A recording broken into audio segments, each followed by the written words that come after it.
So guys, dahil nga ngayon ay malapit na ang piyesta dito at magbibinyagan si Hailey, kaya naman pinalagyan ko na siya ng linoleum. At ngayon, itong plywood, sana ilalagay ko ay cortina. Eh, ang dami nag-comment doon na, wow, cortina, ang pangit. Mas maganda daw yung ganto, mga sticker. So, alam ko naman na kayo lagi ang sinusunod ko, ng mga manonood ko. Ayan, nasunod na kayo. At umorder na ako ng sticker linen wallpaper, guys. Ang tatlong peraso, ang 3 pieces ay 300 plus. So, binilang ko siya, sabi ko hindi siya sukat. Kaya ang in-order ko ay 6 na peraso, kaya naman siya ay 625 pesos, guys. Ilalagay ko sa yellow basket dyan sa baba yung link para kung sa mga gustong maglagay nitong linen wallpaper. Let's go, guys. Ganto, yellow-green yung pinili ko. Yan, yellow-green yung pinili ko kasi yung pintura ng aming bahay is mint green. Medyo ano siya. Kaso hindi ko abot. Wait lang, guys.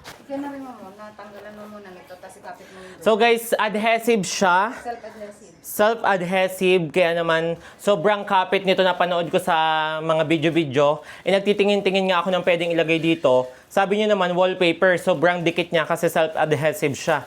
Kaya naman ito yung in-order ko at nakita ko ng high quality. Kaya naman ilalagay natin siya dito sa plywood para hindi siya magmukhang kahoy. Antay mo.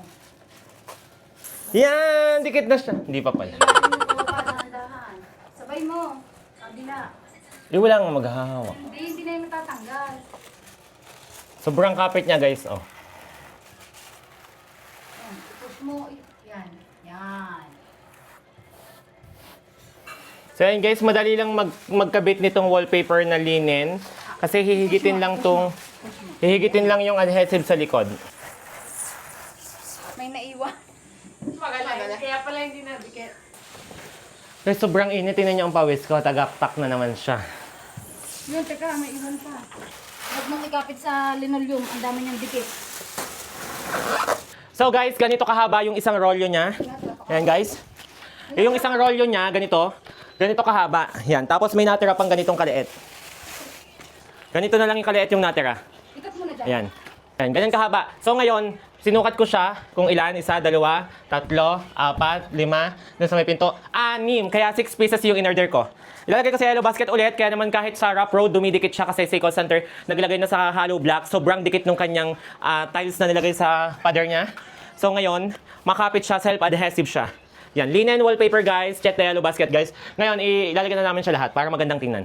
So, let's go. So guys, wag nyo nga pala siyang pagpapatungin kasi pangit siya kapag pinagpatong nyo. Dapat, magkatabi lang siya. Kasi pag pinagpatong nyo, kitang-kita na mayroong magkapatong. Eh, kung lang siya, hindi na masyadong halata. Di bali, ang nalagay dito sa salas na plywood ay 1, 2, 3, 4.